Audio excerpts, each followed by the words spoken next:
Imagine an afternoon when the summer heat seems to melt even your thoughts, and a 12-year-old girl with torn sneakers and a notebook clutched to her chest finds something that could change her life forever. What would you do if you stumbled upon a wallet full of money, knowing that returning it could cost more than the amount inside? On a dusty street in Atlanta, Amara was about to discover that sometimes life places impossible choices in the path of those who least expect them. The sun scorched the asphalt, making the air shimmer like a mirage. Amara walked slowly, sweat dripping down her forehead, while her worn-out sneakers squeaked with every step, as if complaining about the hot pavement. At 12, she already knew the weight of suspicious stares in the neighborhood where she lived, a humble corner of Atlanta with peeling walls and porches full of stories. Her notebook, full of school notes, was her treasure, pressed against her chest like a shield. But that day, something gleamed on the sidewalk, catching her eye. A thin, elegant leather wallet, tossed aside as if the world didn't care. She bent down, her heart racing. "Who loses something like this?" she murmured, glancing around. The street was empty, except for the distant sound of a child laughing and the hum of a fan coming from an open window. Amara carefully opened the wallet, as if afraid it might vanish. Inside were stacks of dollar bills, shiny cards, and an engraved name, Victoria Langford. The name sounded like something she'd heard on TV, someone important, from a world as far from hers as the stars in the sky. "I can't keep this," she told herself. But temptation whispered. The torn sneakers, the bills she heard her mum, Clara, talk about at night. The dream of a new notebook. It all pulsed in the folded bills. Still, Amara closed the wallet and slipped it into her backpack, its weight now heavier than the day's heat. When she got home, the screen door creaked, announcing her arrival.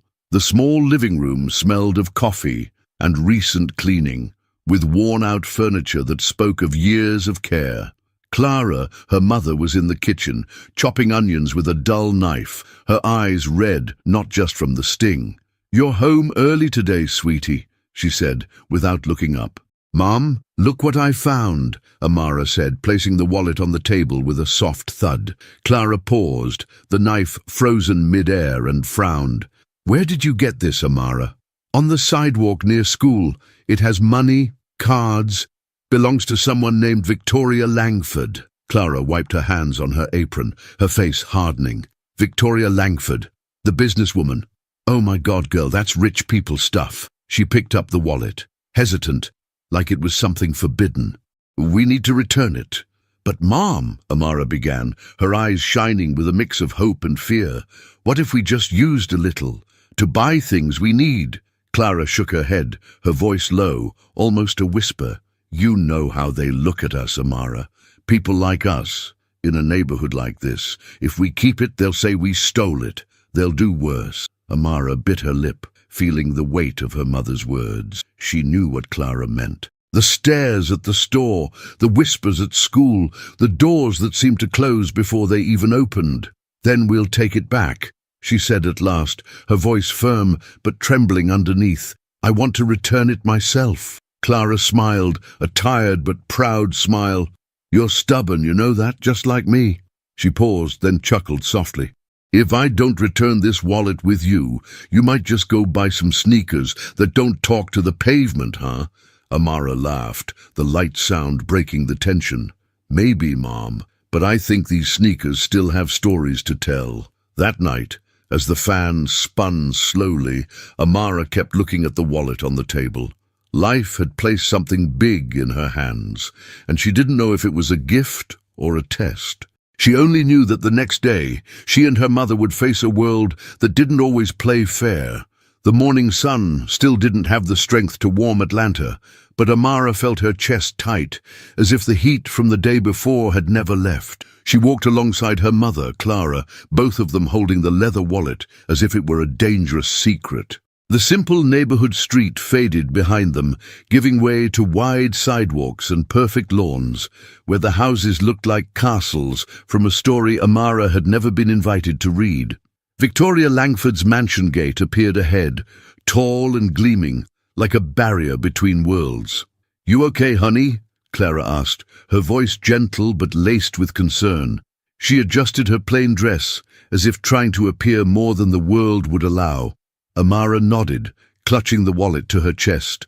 "Yeah, Mom, I just want to hand this over and go home." But her eyes, fixed on the gate, betrayed her nerves. What waited on the other side? A thank you? Or something worse? They reached the intercom and Clara rang the bell. A buzzing sound broke the silence, followed by a deep voice. "Who is it?" "My name is Clara, and my daughter Amara found a wallet that belongs to Mrs. Langford," Clara said with rehearsed firmness. A man appeared at the gate, tall, dressed in a spotless uniform, his stare weighing every word they spoke. "What do you want here?" he asked, arms crossed. The badge on his chest read, "Security." Amara stepped forward, her voice trembling but clear. "I found this yesterday on the sidewalk. It has money, cards, all belonging to Mrs. Langford. I just want to return it." The guard frowned, glancing from the wallet to Amara, as if searching her eyes for a lie. "Leave it here." "I'll make sure she gets it," he said, extending his hand. "No," Amara replied, faster than she meant to. "I want to give it to her myself." Clara touched her daughter's shoulder, a silent warning, but the guard chuckled, a dry, humorless sound. "You think you can just show up here with a wallet and walk away with what? A reward. It's always the same story." The words hit like a slap. Amara felt her face burn, but she gripped the wallet tighter, her fingers pressing into the leather. Before she could reply, a woman stepped out of the house, walking toward the gate. She was white, her hair tied in a perfect bun, and her expression said she had been interrupted. "What's going on, Carl?" she asked the guard.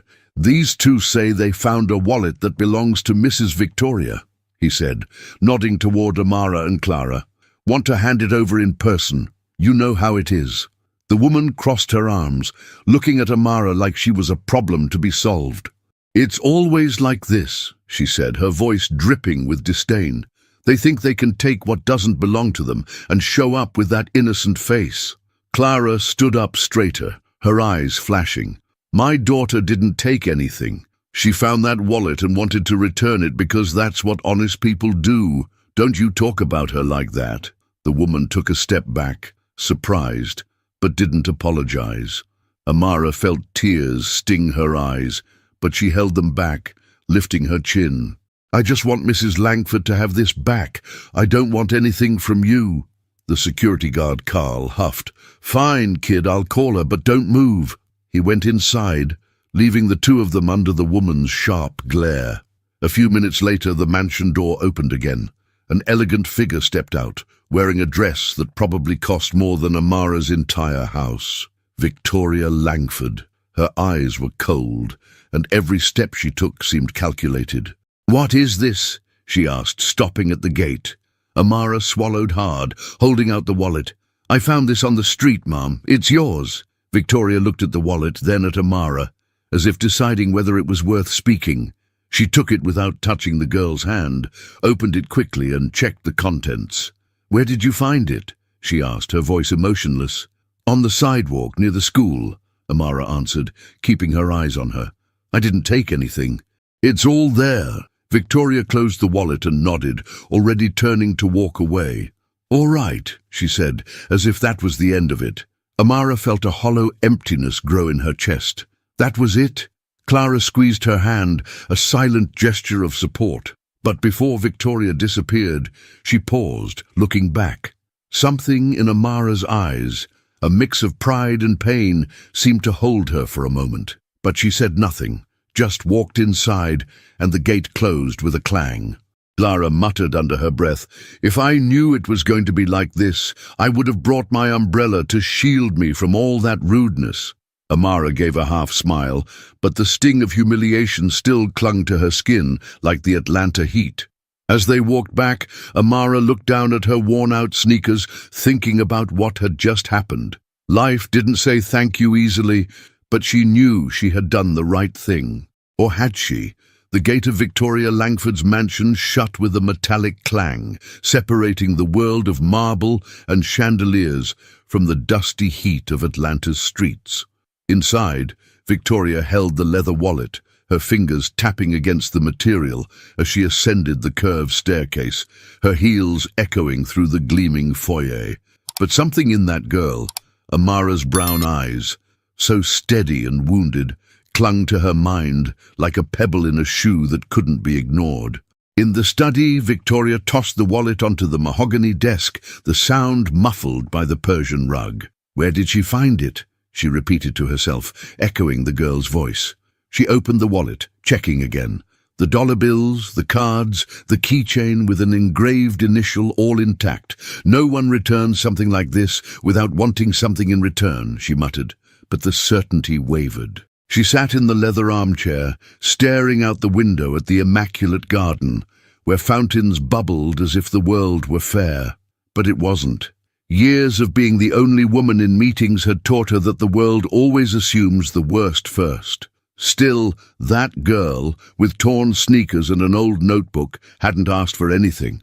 She had just returned the wallet, enduring sharp looks without lowering her head. Meanwhile, Amara and Clara walked back home, the sun now higher, heating the cracked asphalt of their modest neighborhood. The weight of the mansion was behind them, but the security guards and staff woman's words still echoed.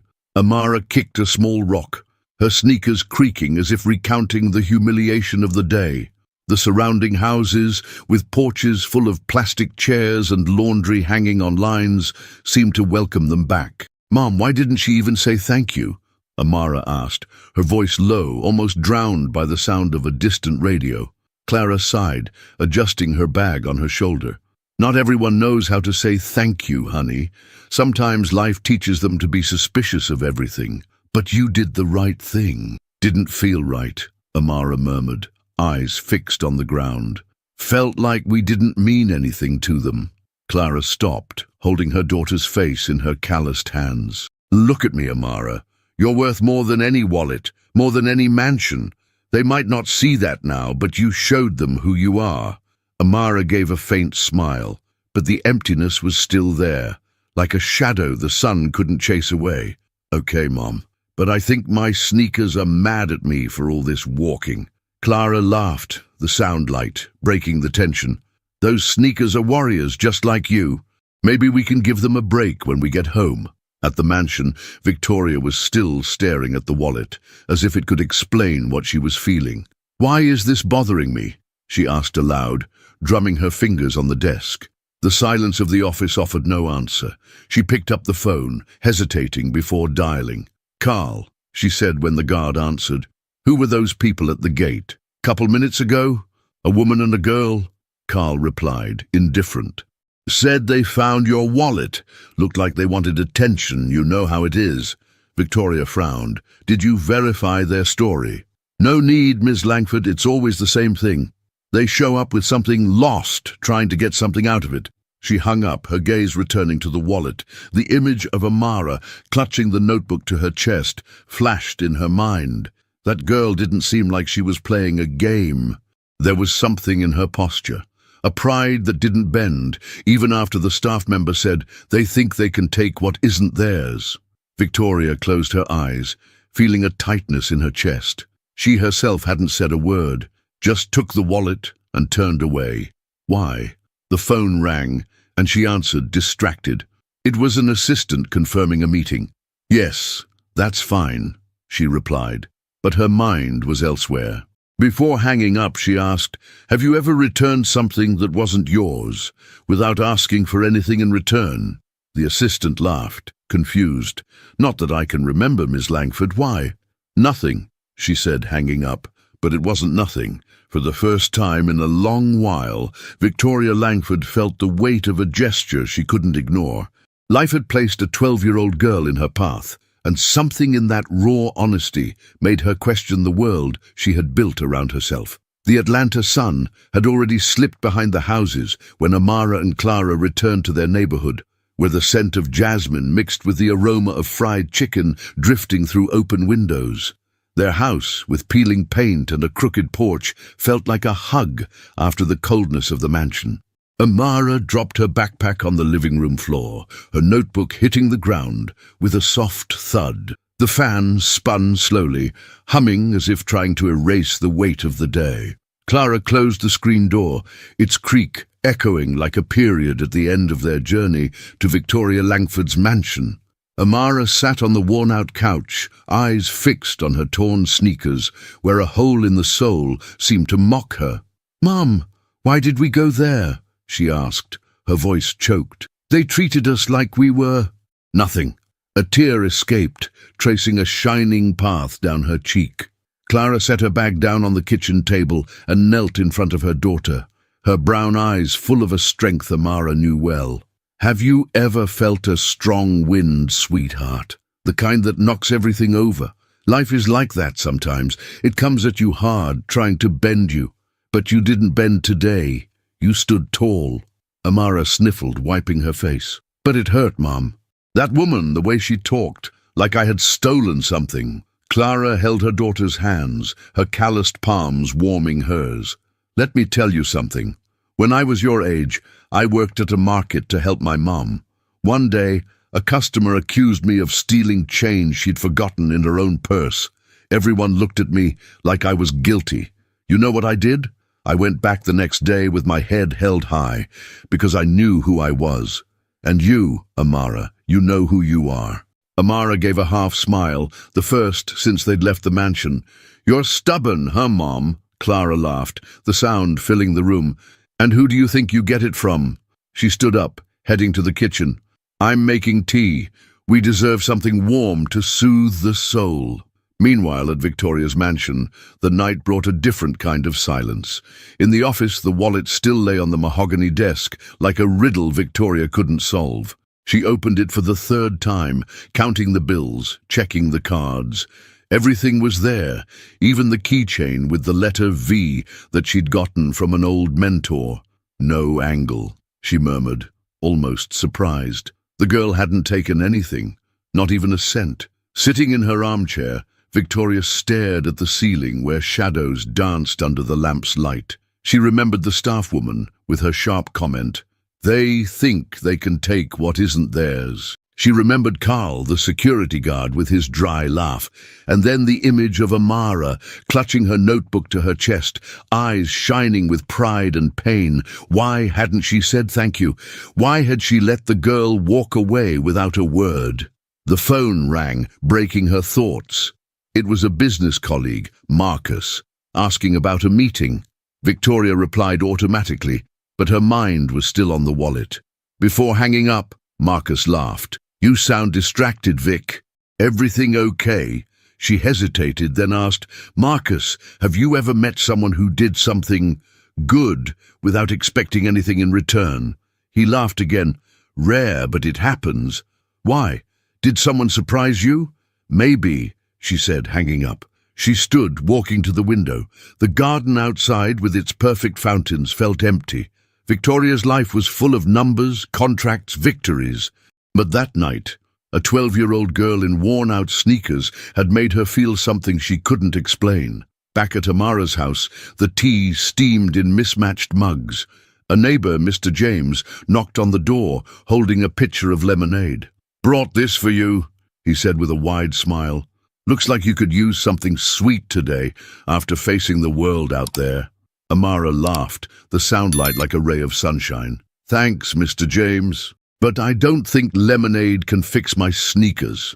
"Those sneakers have a story, girl," he winked. "And so do you." As Clara poured the lemonade, Amara looked out the window at the neighborhood lights, shining like fragile stars. The humiliation still stung, but her mother's words and the neighbor's kindness felt like a bandage. Life didn't say thank you easily, but maybe, just maybe, it still had something to say. Amara's neighborhood woke up to Atlanta's scorching sun, the heat clinging to clothes and conversations. On the porch of the corner house, where Mr. James sipped his coffee in a wicker chair, the story about the wallet was already drifting like a breeze between houses. Children played in the street, kicking a deflated ball, while the sound of a radio blended jazz with the humming of fans. Amara, sitting on the porch steps, held a mug of cold tea, her eyes lost on the horizon, where the asphalt looked like it was melting. The humiliation from the mansion still weighed on her, but the neighborhood, with its familiar voices, felt like a refuge. "Hey, sweetie, "Is it true you found a wallet full of money?" asked Mrs. Ruth, the neighbor next door, as she hung clothes on the line. Her floral apron swayed in the wind. "Mr. James won't stop talking about it." Amara gave a faint smile, her worn-out sneakers swinging from the steps. "Yeah, Mrs. Ruth, but I gave it all back. Didn't take anything." Ruth paused, one hand on her hip. "You're a good girl, but honestly, if it were me, I might have bought a new fan before returning it." She laughed, though there was pride in her eyes. "You did the right thing, Amara." Clara stepped out of the house, drying her hands with a dish towel. "She did what I taught her, Ruth. But I won't lie, it was hard hearing what those people said." Her voice carried a note of fatigue, but her eyes shone with resolve. Not everyone in the neighborhood agreed.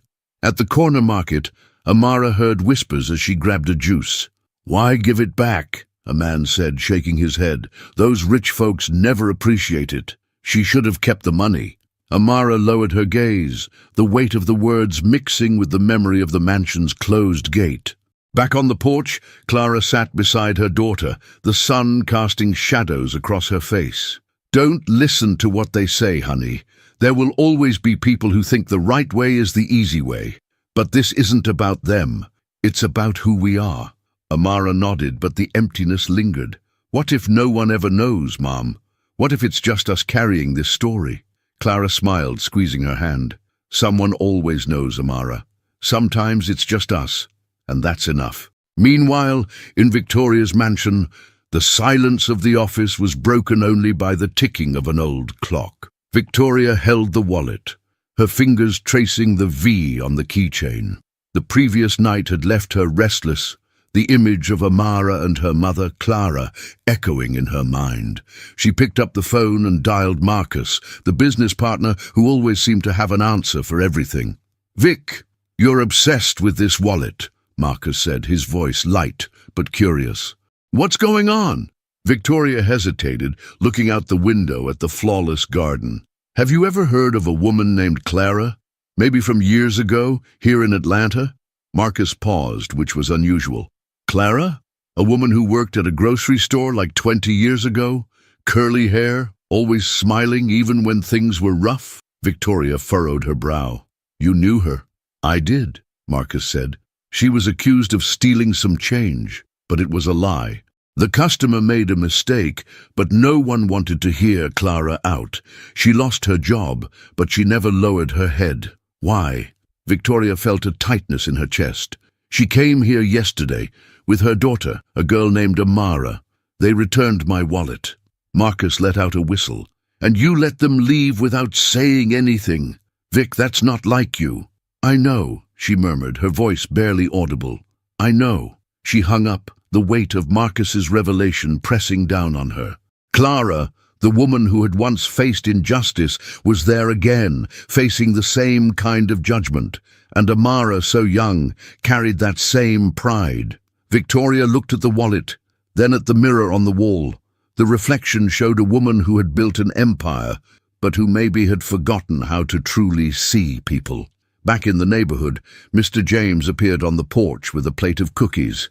"Brought you girls a little something. After yesterday, I think you deserve a treat." Amara laughed, taking a cookie. "Mr. James, do you think cookies fix everything?" "Almost everything," he winked. "The rest, life figures out." As the sun set, Amara looked at the neighborhood lights, thinking about her mother's words. Their story was spreading like an echo that couldn't be silenced, and at the mansion, Victoria was making a decision that would change everything. Amara's neighborhood woke up to the usual murmurs. A dog barking, the sound of a broom sweeping a porch, the smell of coffee mixed with Atlanta's sticky heat. In the modest house, with peeling paint and a screen door that creaked like an old friend, Amara was helping Clara fold freshly washed clothes. The fan buzzed, blowing warm air that brought little relief. Since the visit to the mansion 2 days earlier, life seemed to have returned to normal, but the sting of humiliation still hung in the air like a cloud that wouldn't rain. Amara folded a t-shirt, her eyes distant. "Mom, do you think she even looked at the wallet?" she asked quietly. "Or maybe she just threw it away like we didn't matter?" Clara paused, holding a bedsheet. I don't know, sweetheart, but we didn't go there for her. We went for you, for who you are. She smiled, but there was a tiredness in her eyes, like the memory of the mansion still hurt. A car engine broke the street's silence. Amara looked out the window, frowning. A black car, shiny like a mirror, parked in front of the house, completely out of place among the old pickups and crooked bicycles of the neighborhood. Clara stepped closer, her expression tense. Now who's that? The car door opened, and Victoria Langford stepped out, her elegant dress seeming out of place against the cracked asphalt. Her heels clicked on the sidewalk, and her sunglasses hid her eyes. Amara's heart raced, her hands tightening around the T-shirt. It's her, Mum, she whispered. Clara opened the screen door, the creak cutting through the air. Mrs. Langford, she said, her voice firm but tinged with suspicion. What are you doing here? Victoria removed her sunglasses, revealing red eyes, as if she hadn't slept in days. I need to talk to you, she said, her voice hesitant, something Amara never imagined hearing from someone so powerful. May I come in? Clara looked at Amara, who slowly nodded. The three of them stepped into the living room, where the worn-out couch and family photos on the wall told a very different story from the marble mansion. Victoria sat on the edge of a chair, the leather wallet in her hands, as if it were a weight she was carrying.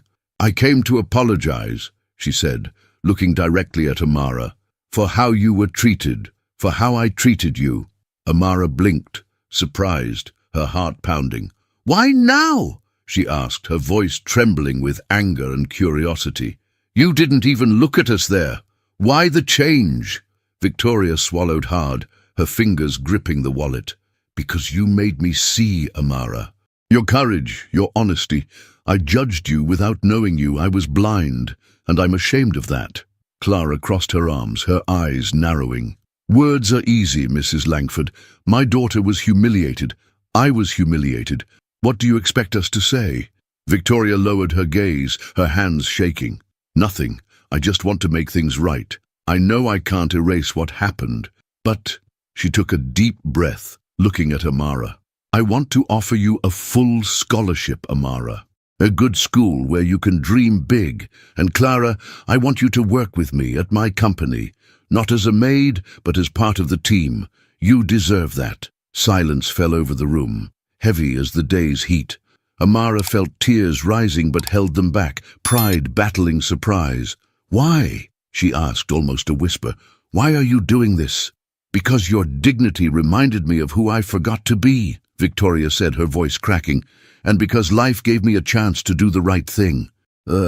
Before Clara could respond, Mr. James appeared at the door, peeking through the screen. Hey, is that the billionaire lady? He called with a mischievous smile. Get her some coffee, Clara. Looks like she could use it. Amara laughed, the sound escaping like a beam of light. Clara shook her head, a shy smile forming. Mr. James, behave, she said, but the tension in the room lifted, as if the neighborhood had decided the moment needed some lightness. Victoria smiled, something rare and genuine. I'd take the coffee, but I just came to say what I needed. Do you accept my offer? Amara looked at Clara, her eyes shining with a mix of hope and caution. Clara nodded, almost imperceptibly. We'll think about it, Mrs. Langford, Clara said, but thank you for coming here. Victoria stood up, leaving the wallet on the table like a symbol of surrender. Call me Victoria, and please let me know what you decide. She walked out, her heels echoing on the porch as the black car disappeared down the street. Amara looked at her mother, her heart full of questions. Life had taken an unexpected turn, and now, for the first time, it felt like the world was finally listening.